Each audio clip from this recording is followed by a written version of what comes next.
32 વર્ષના ઈમાનદાર કંડક્ટર સાથેની ઘટના। અમદાવાદ શહેરની ધમાલભરી સવાર હતી। એપ્રિલનો મહિનો, ગરમી ધીમે ધીમે તાપ બતાવતી હતી। બસ સ્ટેન્ડ પર લોકોની ભીડ જાણી દરિયાની લહેર જેવી ઉછળતી। કોઈ કચેરીએ જતું, કોઈ કોલેજે, કોઈ ગામ તરફ જતી બસ પકડતું। તે ભીડમાં એક સામાન્ય શહેરો પણ આંખોમાં અજવાસ ધરાવતો માણસ ઊભો હતો। આ નામ હતું વિજય સોલંકી। ઉંમર 32 વર્ષ હતી। વ્યવસાય બસ કંડક્ટર। સાદા કપડામાં, ખભા પર ખડકતી બેગ, કમરમાં લટકતો ટિકિટનો થેલો, હાથમાં પિત્તળની સીટી। દિવસભર મુસાફરોની વચ્ચે દોડધામ એ જ એની દિનચર્યા। વિજય સવારે 6 વાગ્યે જ ઘરેથી નીકળી જતો। અમદાવાદના બાપુનગર વિસ્તારમાં 2 રૂમનું નાનું ભાડાનું મકાન। ત્યાં એની પત્ની રીટા અને 7 વર્ષનો દીકરો જય રહેતા। માતા પિતા ગામમાં જ રહેતા, પણ વિજયને શહેરમાં રોજગાર મળ્યો એટલે એ અહીં જ વસ્યો। રીટાનો સ્વભાવ શાંત પણ ચિંતા ભરેલો। પતિનો દિવસભરનો કંટાળો અને નાની કમાણી જોઈને તેને ઘણીવાર પસ્તાવો થતો। આવી નોકરીમાં જીવન ક્યાં સુધી પસાર કરાશે? પણ વિજય હંમેશા હસતો કહેતો, રીટા, બસના પૈડા જેમ ધૂમે છે ને, તેમજ આપણી કિસ્મત પણ ધૂમશે એક દિવસ। આજે વિજયની ડ્યુટી અમદાવાદથી નડિયાદ રૂટ પર હતી। સવારના 7 વાગ્યે બસ સ્ટેન્ડ પરથી બસ સ્ટાર્ટ થવાની હતી।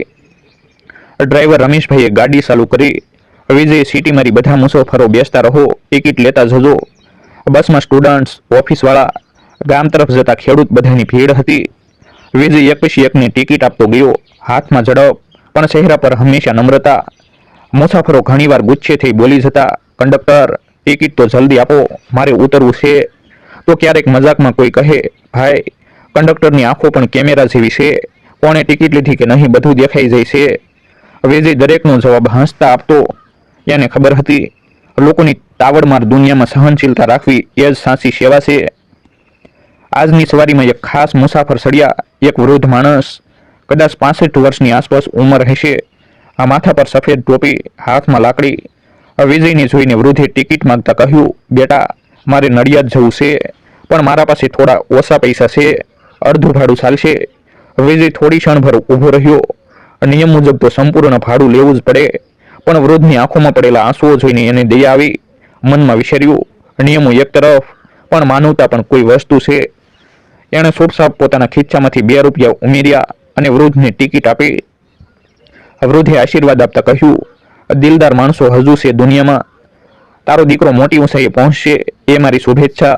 વિજયની અંદરથી એક અજાણી શાંતિ અનુભવી। એને લાગ્યું, કામ તો રોજ કરું છું, પણ ક્યારેક કોઈની મદદ કરી શકું એ સાચો આનંદ છે। સાંજે ઘેરે પાછો ફર્યો ત્યારે રીટા દરવાજા પર ઊભી હતી। વિજય, આજે જ મકાન માલિક આવી ગયા હતા, ભાડું વધારવાની વાત કરી કહ્યું કે આગામી મહિને નવું રેટ લાગુ પડશે। વિજયે ઊંડો શ્વાસ લીધો। કમાણી તેટલી જ હતી, ખર્ચ વધતો જતો। હું વાત કરીશ, તું ચિંતા ન કર, ક્યારેક કંઈક સારો રસ્તો નીકળશે। દીકરો જય પિતાના ગળે પડીને બોલ્યો, પપ્પા, મને આવતીકાલે સ્કૂલ પિકનિક માટે પૈસા જોવે છે। વિજયે દીકરાની આંખોમાં જોયું। એ નિર્દોષ ચહેરો જોઈને મનમાં નક્કી કર્યું, કંઈ પણ થાય, હું મારા દીકરાના સપનાઓ અધૂરા નહીં રાખું। સવારે નડિયાદ જતી બસ ફરીથી ભીડથી છલકાઈ ગઈ। વિજય હંમેશની જેમ સીટીઓ મારી મુસાફરોને ચઢાવતો ઉતારતો, ટિકિટ આપતો હતો। આજે બસમાં કોલેજના 5-6 વિદ્યાર્થીઓ ચડ્યા। હંમેશની જેમ જોર જોરથી વાતો, હસવું મજાક કરવી। વિજયે ટિકિટ માંગી તો એક છોકરો અહંકારી અંદાજમાં બોલ્યો, કંડક્ટર ભાઈ, અમારે દરેક વખતે સ્ટુડન્ટ પાસ બતાવવું પડે છે, કંઈક તો છૂટ આપો ને। વિજય શાંતિથી બોલ્યો, ભાઈ, મારી ફરજ છે, નિયમ મુજબ પાસ બતાવવો જ પડે, નહીં તો ટિકિટ લેવી પડશે। એ વાત છોકરાઓને ખટકી। એકે કહ્યું, આ તો રોજની નવી લફડાબાજી કરે છે, આ કંડક્ટર બહુ હક જતો છે। બસમાં વાતાવરણ થોડું ગરમાયું, મુસાફરો પણ કાનમાં કાન કરતા હતા। વિજય સમજદારીથી વાત સમેટી, જુઓ, હું તમારો દુશ્મન નથી, મારું કામ છે નિયમ પ્રમાણે ટિકિટ આપવી, તમારી સગવડ માટે જ પાસ બનાવાયા છે, તમે નિયમ પાળો, મને સુખ મળશે। વિદ્યાર્થીઓ કંઈ બોલ્યા વગર બેઠા રહી ગયા, પણ તેમના ચહેરા પર ગુસ્સો સ્પષ્ટ હતો। બસ હાઈવે પર પહોંચી હતી ત્યારે એ જ વિદ્યાર્થી જૂથમાંથી એકે ચોરી છોપીથી મુસાફરોને ધક્કા મારવા લાગ્યો। કોઈ સ્ત્રી મુસાફરે ગુસ્સે થઈને કહ્યું, શું કરે છે, તમે બેસીને જાઓ। પરિસ્થિતિ ઝઘડામાં બદલાઈ ગઈ। મુસાફરો વચ્ચે ધક્કામુક્કી શરૂ થઈ। ડ્રાઈવરે બસ સાઈડમાં ઊભી રાખી। વિજય તરત વચ્ચે પડ્યો, બધા શાંત થાઓ, બસમાં ઝઘડો કરશું તો મુસાફરોને તકલીફ પડશે, કોણે શરૂઆત કરી તે બાદમાં વિચારીશું, પણ હમણાં શાંતિ રાખો। પરંતુ એ વિદ્યાર્થી જૂથમાંથી એકે વિજયને જ ધક્કો મારી દીધો, તું કંડક્ટર છે, એટલે બધું અમારી પર જ ઢોળે છે. તો અમને ઓળખતો નથી. વિજય થોડો થથરી ગયો, પણ પોતાની ફરજમાંથી પીછેહઠ નહોતો કરતો. એણે કડક અવાજમાં કહ્યું, ભાઈ, મારી ફરજ છે બસમાં શાંતિ જાળવી રાખવી. જો તમારે ઝઘડવું હોય તો બસમાંથી ઉતરીને ઝઘડો. મુસાફરોને તકલીફ નહીં આપો. ઝઘડો વધતો જોઈને એક મુસાફરે 100 પર ફોન કર્યો. થોડા સમયમાં નજીકના ચેકપોસ્ટ પરથી પોલીસ આવી પહોંચી. પોલીસ આવ્યા પછી વિદ્યાર્થીઓએ બહાના બનાવ્યા. કંડક્ટર અમને જોરથી બોલ્યો એટલે ગુસ્સો આવ્યો. અમે કંઈ ખોટું નથી કર્યું. વિજયે બધું સાસું કહી દીધું. ઘણા મુસાફરોએ પણ વિજયની સાહસિકતા અને ઈમાનદારીની સાક્ષી આપી. પરિણામે પોલીસ વિદ્યાર્થીઓને ચેતવણી આપીને સ્ટેશનમાં લઈ ગઈ. મુસાફરો વિજયની પ્રશંસા કરવા લાગ્યા.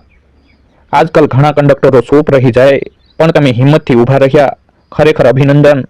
વિજયે માથું નમાવીને કહ્યું, હું તો મારી ફરજ પૂરી કરું. મુસાફરોની સુરક્ષા જ મારી પહેલી જવાબદારી છે. સાંજે વિજય થાકેલો ઘરે આવ્યો. રીતા દરવાજા પર ઊભી હતી. એણે પતિનો ચહેરો જોયો અને તરત પૂછ્યું, શું થયું?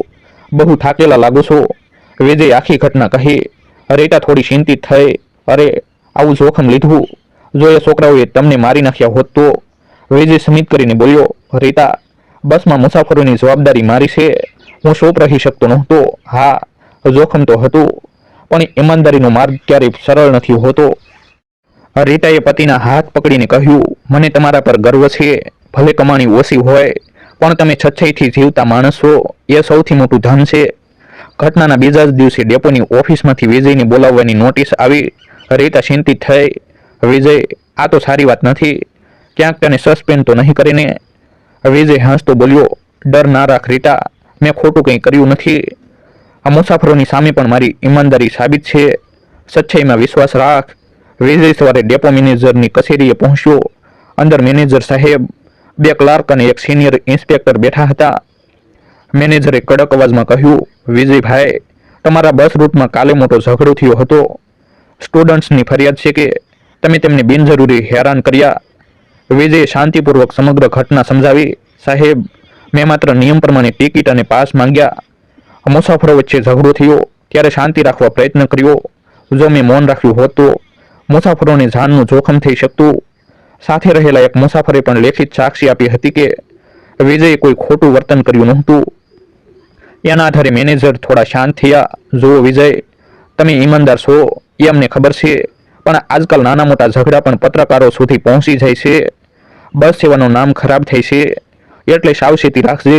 વિજયે માથું નમાવીને કહ્યું, હું વચન આપું છું સાહેબ, મુસાફરોની સલામતી હંમેશા પ્રથમ રહેશે. સાંજે ઘરે આવી વિજયે ઘટના રીતાને કહી. રીતાએ રાહતનો શ્વાસ લીધો. ભગવાનનો આભાર કે તને કશું નુકસાન નહોતું થયું. પણ વિજય, આપણું જીવન કેટલું અશાંત છે ને. દરરોજ તું ઘરેથી નીકળે ત્યારે મનમાં ભય રહે છે. વિજયે પત્નીને સમજાવ્યું, રીતા, કામમાં તકલીફો તો આવશે જ, પણ એનો અર્થ એ નથી કે આપણે હિંમત હારી જઈએ. હજી આપણો જય નાનો છે. એને સારું ભવિષ્ય આપવા માટે જ આ બધું સહન કરવું પડે છે. અજય પિતાની બાજુમાં બેસીને બોલ્યો, પપ્પા, હું મોટો થઈને તમારી જેમ ઈમાનદાર માણસ બનવા માંગુ છું. વિજયે દીકરાના માથા પર હાથ ફેરવ્યો. એને લાગ્યું કે એની તમામ મહેનતનું સાસુ ફળ એનો દીકરો જ છે. કેટલાક દિવસો શાંતિથી પસાર થયા, પરંતુ એ વિદ્યાર્થીઓના માતા પિતા પ્રભાવશાળી હતા. એક એમએલએ સુધી વાત પહોંચી ગઈ. આ રાજકીય દબાણ શરૂ થયું. આ કંડક્ટરે અમારા છોકરાઓને હેરાન કર્યા છે, તેની સામે પગલાં ભરો. ડેપો મેનેજર દબાણ હેઠળ આવ્યા. વિજયને ફરી બોલાવ્યો. વિજય, હું તને ખોટું નથી કહેતો, તું સાસો છે, પણ ઉપરથી આદેશ આવે તો અમારે કંઈક કાર્યવાહી કરવી જ પડશે. આ સાંભળી વિજયનું હૃદય ધ્રુજી ઉઠ્યું. સચ્ચાઈ સાથ હોવા છતાં માત્ર રાજકીય દબાણને કારણે એની નોકરી ખતરામાં હતી.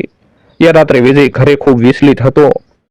રીતા પાસે બેઠો અને ધીમા અવાજમાં બોલ્યો, રીતા, જો નોકરી છૂટી જશે તો આપણે શું કરીશું? ભાડું, સ્કૂલની ફી, દૈનિક ખર્ચ બધું જ મુશ્કેલીમાં આવી જશે. રીતાએ પતિનો હાથ પકડીને કહ્યું, વિજય, તું ચિંતા ના કર. તારા હાથ ખાલી નથી. તારી મહેનત અને ઈમાનદારી પર ભગવાન પણ દયા કરશે. કોઈ રસ્તો તો નીકળશે જ. વિજયે પત્નીની આંખોમાં વિશ્વાસ જોયો અને થોડું હળવું લાગ્યું, પણ મનના ખૂણે ભય યથાવત રહ્યો. જો કાલે ખરેખર સસ્પેન્ડ થઈ ગયું તો? ડેપોની ઓફિસમાં વાતાવરણ તંગ હતું. એમએલએના ફોન એક પછી એક આવતા. ડેપો મેનેજર નિરાશ ભરી આંખેથી વિજયને બોલાવ્યો. વિજયભાઈ, ઉપરથી હુકમ છે કે તને અસ્થાયી સસ્પેન્શન કરવું પડશે. મેં ઘણી સમજાવટ કરી પણ કશું કામ આવ્યું નહીં. વિજયને જાણે પગ તળેથી જમીન ખસી ગઈ હોય એવું લાગ્યું. સાહેબ, મેં તો ફરજ જ બજાવી હતી. મુસાફરો સાક્ષી છે. આ તો ન્યાય નથી. મેનેજર નિરાશ થઈ બોલ્યા, હું જાણું છું તું સાસુ છે, પણ રાજકારણ સામે અમારી એક ન ચાલે.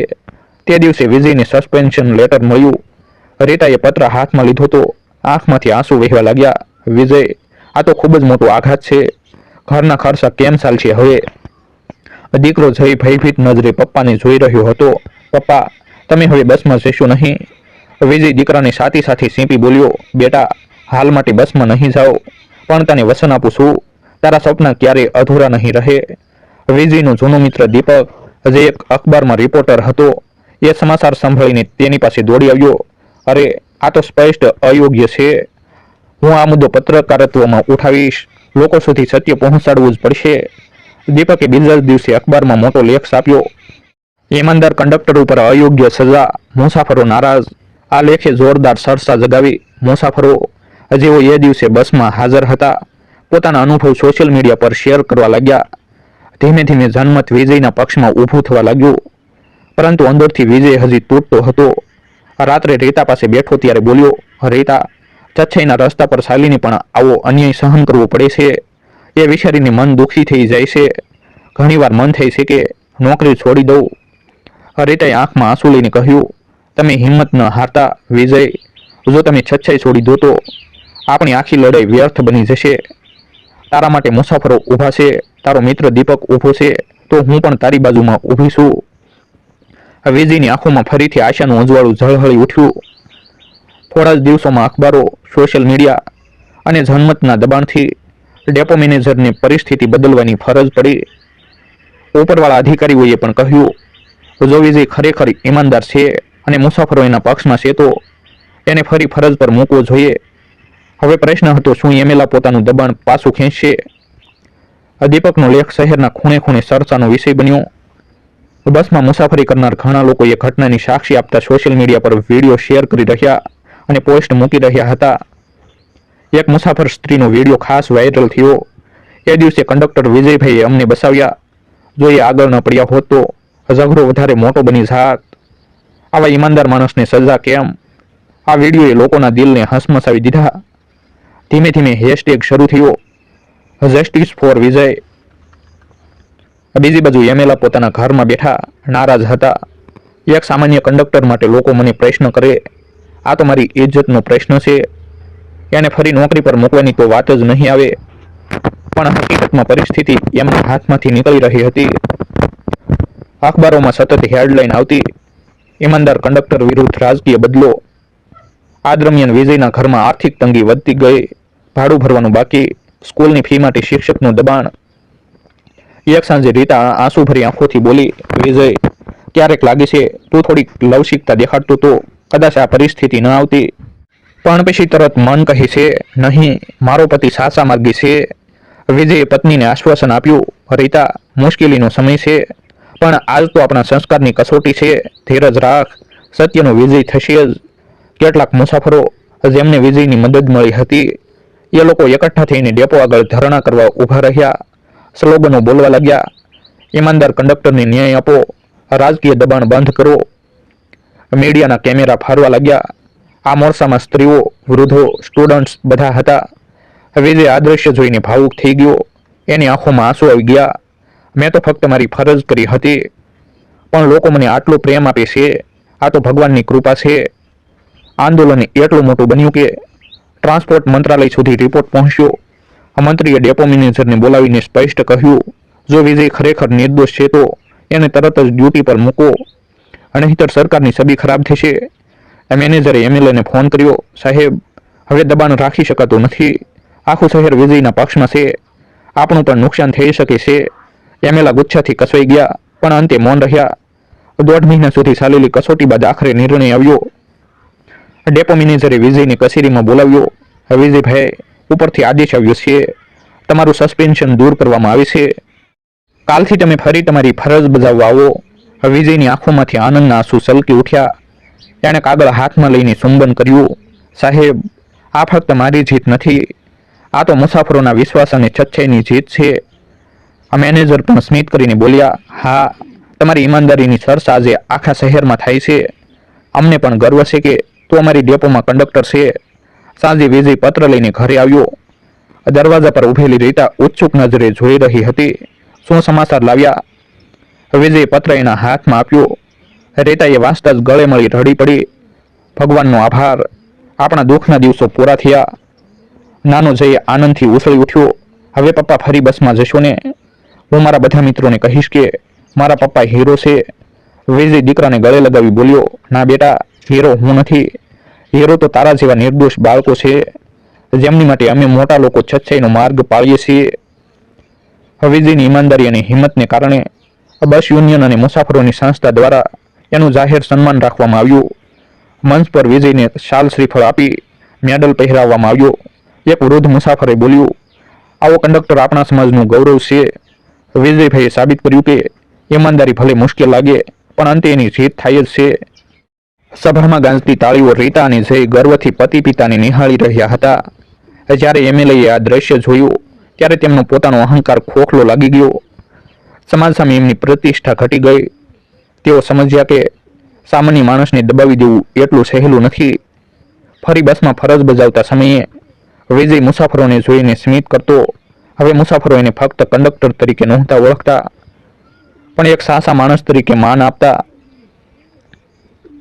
એક મુસાફરે મજાકમાં કહ્યું, વિજયભાઈ, હવે તો તમને બસમાં નહીં પણ રાજ્યસભામાં બેસાડવું જોઈએ.